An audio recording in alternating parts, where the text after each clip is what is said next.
The election campaigns for the Khulna City Corporation KCC and Borishal City Corporation BCC polls are set to end on Saturday midnight. As the KCC polls and BCC polls are scheduled to be held on Monday, no candidates will be allowed to continue campaign after midnight. After the allotment of symbols, the candidates embarked on the official campaign on May 26. The mayoral candidates of Borishal City Corporation are busy campaigning at the last minute, going door to door for voters. On the other hand, in Khulna City Corporation polls, this year 5 candidates are vying for mayoral posts. Meanwhile, total 136 candidates are vying for councillors in 29 general wards and 30 for reserved seats.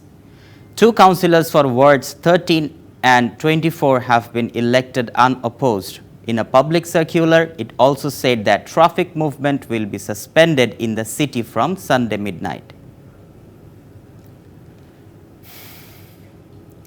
During an election campaign, candidates usually try to attract the voters with promises. The same scenario is in Borishal city election, as mayoral candidates are making promises, even those promises which are close to impossible to deliver if elected. Voters are also suspicious of those unrealistic promises. After being elected mayor in the 2018 election, Saniabad Sadiq Abdullah said that Borishal would be Singapore. He made many other promises. 5 years have passed, but most of those promises have not been implemented.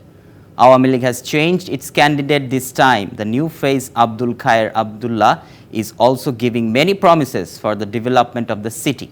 In the election manifesto, the candidate of the Islamic movement said to take steps to bring gas connection from Bhola to Borishal, although the city mayor does not have the power to take this initiative. Jatiyo Party candidate is promising to build production-oriented employment, IT City Park, if he wins.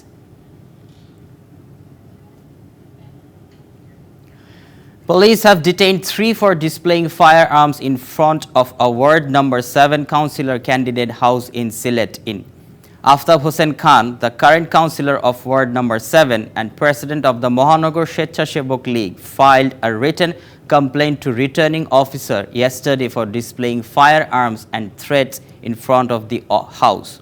Earlier, the video displaying firearms in front of a councillor candidate's house spread on social media. According to the complaint, 20 to 25 armed men on 10 to 12 motorcycles came in front of the gate of his house under the leadership of councillor candidate Aftab Hussain Khan on Tuesday morning. At that time, they pointed guns and threatened to kill him and his family members and set the house on fire. It is alleged that he threatened to withdraw from the election. The election officials said to take legal actions in this regard. However, Aftab Hussain Khan denied the allegations.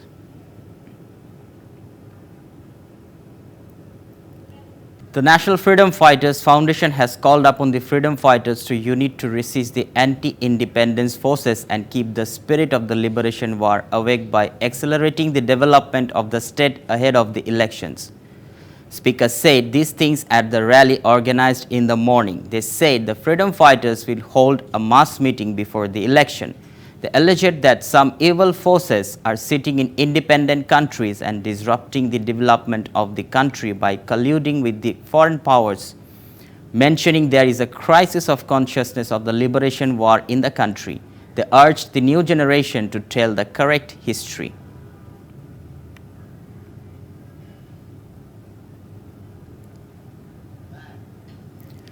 Jamaat-e-Islam is holding rally at IEB after 10 years. Dhaka Metropolitan Police DMP has given permission to the group to gather at Ramna Engineers Institution Auditorium at 2 p.m.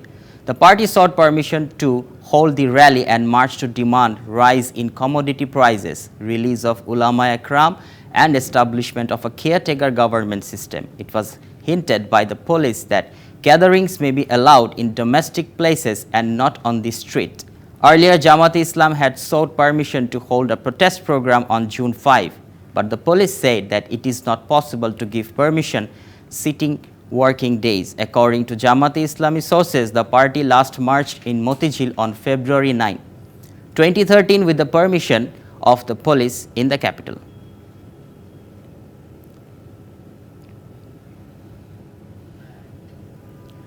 A Chinese flagged ship has reached at Mongla Port's Harbaria carrying 26,620 tons of coal for Rampal Thermal Power Plant in Bagerhat early Saturday. The coal-laden Chinese cargo ship MV Jehai arrived at the 11th anchorage of the Poshur Channel, Harbaria, around 5 a.m. The ship had departed from Indonesia for Mongla Port on May 21. At present, the unloading and transporting activities are going on. The coal unloaded from the ship is taken to the lighterage ship at the thermal power plant's own jetty. MV Jehai arrived at Mongla Port on Friday night. From there, the ship arrived at Harbaria 11 anchorage in the channel of the port around 5 a.m. First janaza of Sirajul Alam Khan, one of the organizers of the Liberation War, has been completed. His first janaza was held at Baitul Mukarram National Masjid at 10 a.m. The body of Sirajul Islam Khan is being taken to his home in Alipur village of Begomganj Upazila of Noakhali. The second janaza will be held there. He will be buried in the family graveyard after the funeral. The mystery man of Bangladesh politics, Sirajul Alam Khan was suffering from various physical complications including high blood pressure, breathing problems, lung infection and died on Friday afternoon while undergoing treatment at Dhaka Medical.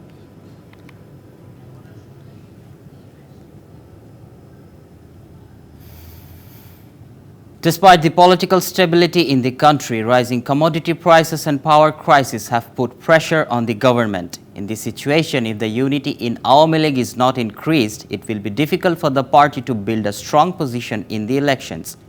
Awami League leaders fear this. They said to DBC News, if the organizational structure of the party and the dynamics between the leaders and the workers are not brought, it may affect results of the national elections of the country. The senior leaders of Awami League think that the division in the grassroots of the Awami League is a big obstacle in the way of strengthening the party. The leaders of the party consider it a big challenge to unite the party before the next national elections. However, these leaders said work is going on to resolve the problem.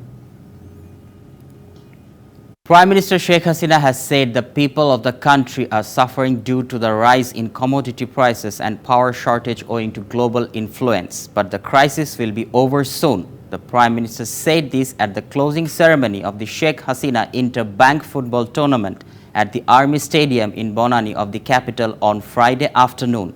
At this time, she urged the children to participate in sports and cultural activities besides education. Champions Union Bank defeated Al Arafa Islamic Bank 2-1 in a competitive final match. The Prime Minister handed over trophies to the champion and runner-up teams. Later, Prime Minister has announced the construction of another stadium for all kinds of sports, including football, next to the Purvachal Cricket Stadium.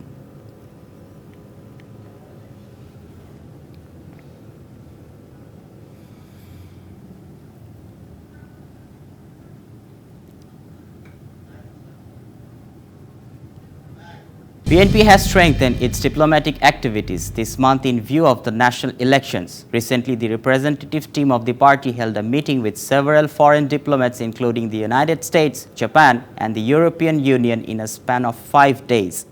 Elections, democracy and human rights issues have dominated these meetings. However, former Foreign Secretary Shamshar Mobin Chowdhury thinks it is insulting to convince foreigners in internal matters. Keeping the national elections in front, BNP is active in realizing their demands and applying foreign pressure on the government. BNP said the repression of the government was highlighted in these meetings with the diplomats. BNP senior leader Amir Khosru Mahmood Chowdhury said the international community is paying attention to the country's democracy and human rights situation.